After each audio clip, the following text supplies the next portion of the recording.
जोधपुर में किसानों की विद्युत संबंधी समस्याओं को लेकर परेशान किसानों ने गुरुवार को जिला कलेक्ट्रेट तक रैली निकालकर जिला कलेक्टर को ज्ञापन सौंपने का कार्यक्रम बनाया। तुलसीराम ने बताया कि वार्ता व ज्ञापन के लिए गए प्रतिनिधि जिला कलेक्टर के चैम्बर के बाहर धरने पर बैठ गए। अतिरिक्त जिला कलेक्टर द्वारा शेरगढ़ गए जिला कलेक्टर से फोन पर बात करवाने पर किसान प्रतिनिधि, डिस्काम अधिकारियों व कृषि विभाग के अधिकारियों के साथ अतिरिक्त जिला कलेक्टर सीमा कविया, ओम प्रकाश विश्नोई की मौजूदगी में 2 घंटे वार्ता हुई और वार्ता के दौरान डिस्काम की ओर से तकनीकी निर्देशक, जोधपुर जोनल मुख्य अभियंता, प्रसारण निगम के मुख्य अभियंता, कृषि विभाग के संयुक्त निर्देशक मौजूद रहे।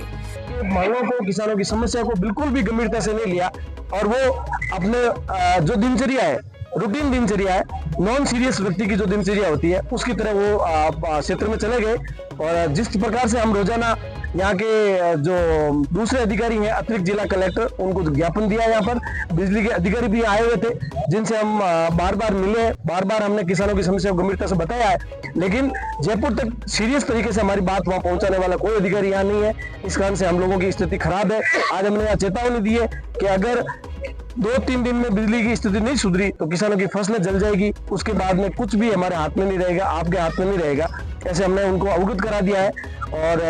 जो हमारी फसल कटाई प्रयोग को लेकर के जो बातें थी वो भी हमने बताई है। फसल की खरीद को लेकर के समर्थन मूल्य पर बाजरा और मूंग की खरीद, मूंगफली खरीद के लिए भी अधिसूचना की मांग हमने रखी है। इसके साथ ही कृषि विश्वविद्यालय में एक अस्थायी तौर पर केयर टेकर कुलपति आया है जिसने हमारी जीरे की वैरायटी जो लॉन्च होने वाली थी उस अधिकारी को हटा करके बहुराष्ट्रीय कंपनियों के एजेंट के तौर पर वहाँ काम किया है।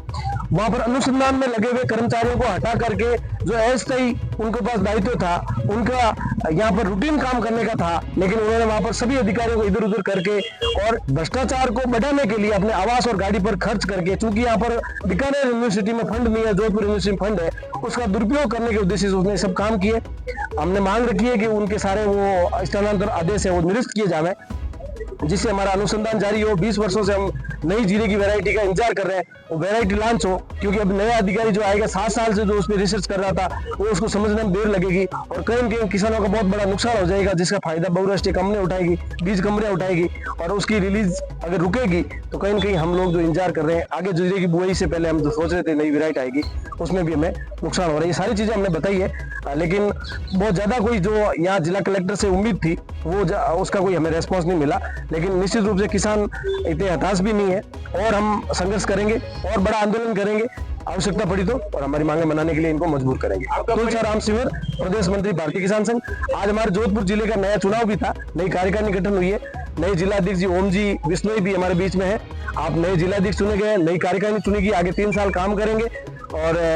हम सभी की ओर से इनको शुभकामनाएं। धन्यवाद। भारतीय किसान संघ का जिला सम्मेलन था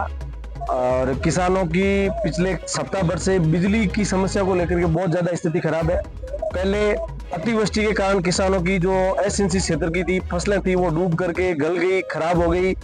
लेकिन किसानों को जो सिंचित क्षेत्र की फसलें उससे उम्मीद थी, लेकिन पिछले 1 सप्ताह से बिजली संकट के कारण सरकार किसानों को सही तरीके से बिजली नहीं दे पा रही है। वोल्टेज नहीं आते, ट्यूबवेल चालू नहीं होता, बार बार ट्रिप होता है, इसके कारण किसान पिछले लगातार 7 दिनों से सिंचाई नहीं कर पा रहे। इन समस्याओं को लेकर के हमने आज जिला कलेक्टर को ज्ञापन देने का भी कार्यक्रम था, लेकिन दुर्भाग्य हमारा किसानों का कि जोधपुर जिले का जो जिला कलेक्टर है नॉन सीरियस एक अधिकारी है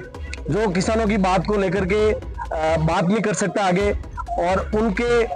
जयपुर तक ऊर्जा विभाग में मुख्यमंत्री जी तक हमारी जो वास्तविक पीड़ा है वो नहीं पहुंचा पा रहे। इस कारण से हमारा समाधान नहीं हो रहा है। पिछले 2023 में किसानों की जब समस्या थी उस समय किसानों को लोड मैनेज करने के लिए 4 ब्लॉक में जो बिजली घर चल रहे हैं, चाहे मतोड़ा, आऊ, बापिनी, सेत्रावा, इन चामू, इन क्षेत्रों में वहां पर छूट मिली थी कि किसानों को 24 घंटे वहां पर 132 और 220 पर बिजली रहेगी, जिससे किसानों को 6 घंटे बिजली देने का प्रयास होगा। लेकिन अब 132 और 220 पे 10 से 12 घंटे का लोड शेडिंग का और शाम को 6 घंटे से 11 बजे तक बिजली कट का लिखित में आदेश जारी हो रखा है। इस कारण से किसानों को 2 से 3 घंटे घोषित रूप से बिजली मिल रही है और उसमें भी ट्रिपिंग, वोल्टेज की कमी के कारण किसान सिंचाई नहीं कर पा रहे। और बिल्कुल भी कलेक्टर को हमने कल सूचना दी थी कि किसान यहाँ मिलने आएंगे और एक